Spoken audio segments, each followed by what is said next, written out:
আসসালামু আলাইকুম বন্ধুরা, সবাই কেমন আছেন? আশা করি সবাই অনেক অনেক ভালো আছেন। তো আমরাও অনেক ভালো আছি। তো আজকে আপনাদের স্পেশালি একটা জিনিস দেখাবো, সেটা হচ্ছে আমাদের এখানে ঐতিহ্যবাহী জমিদার বাড়ি। সেই জমিদার বাড়িটা হচ্ছে আমার পিছে। এখানে আপনারা এখন রাত হয়েছে, অনেক রাত।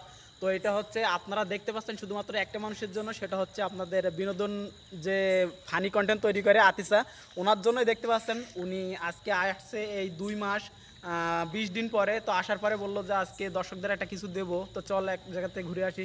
তো এইখানে আসলাম। এইখানে হচ্ছে সবচেয়ে বড় কথা হচ্ছে ভূতের ভয় বেশি রাত্রে, দিনে মানে আসতেই ভয় করে, তারপরেও রাত্রে আমরা আসলাম।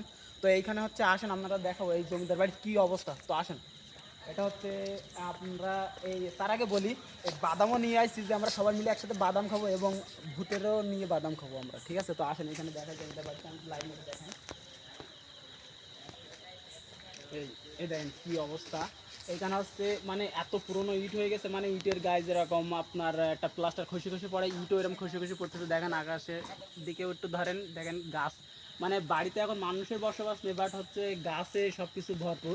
মানে যেখানে মানুষ বাস না করলে আর কি যা হয়, দেখেন কি অবস্থা।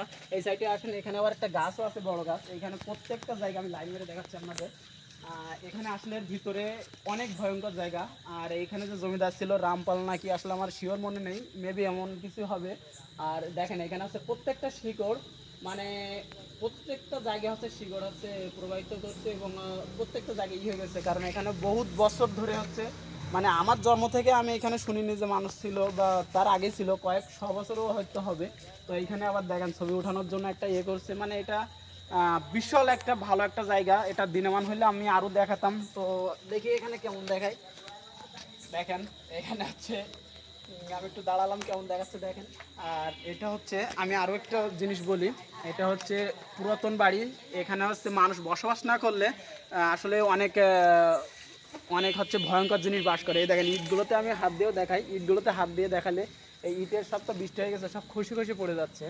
তো বন্ধুরা, আপনাদের জন্য শুধু এই রাত্রে এখানে আসে ভয়ঙ্কর জায়গায়, তারপরেও আপনাদের বিনোদনের জন্য, আপনাদের কিছু জানানোর জন্য, জেনারেশন অনেক কিছু দেশের সম্পর্কে, যদি দেশটা ঘোরে তাহলে হচ্ছে অনেক কিছু জানতে পারে, যার কারণে হচ্ছে এই ভিডিওর দ্বারা আপনাদের অনেক কিছু শেখারও আছে। তো আমাদের এই ভিডিও যদি ভালো লেগে থাকে আপনারা শেয়ার করে দেবেন, অন্যকে দেখার সুযোগ করে দেবেন, প্লাস হচ্ছে আমাদের পাশে থাকবেন সবসময় নতুন কিছু পাওয়ার জন্য। এবং আমাদের আতিসা আমার সাথেই আছে, আমি তো বললাম, উনি খুব শীঘ্রই আমাদের সাথে আবার অ্যাড হবে। তো আমরা ফানি ভিডিও দেবো আপনাদের সবাইকে, আগের মতো বিনোদন এবং সবসময় হাসিতে খুশিতে রাখবো। তো সবাই ভালো থাকবেন, ধন্যবাদ সবাইকে, আসসালামু আলাইকুম।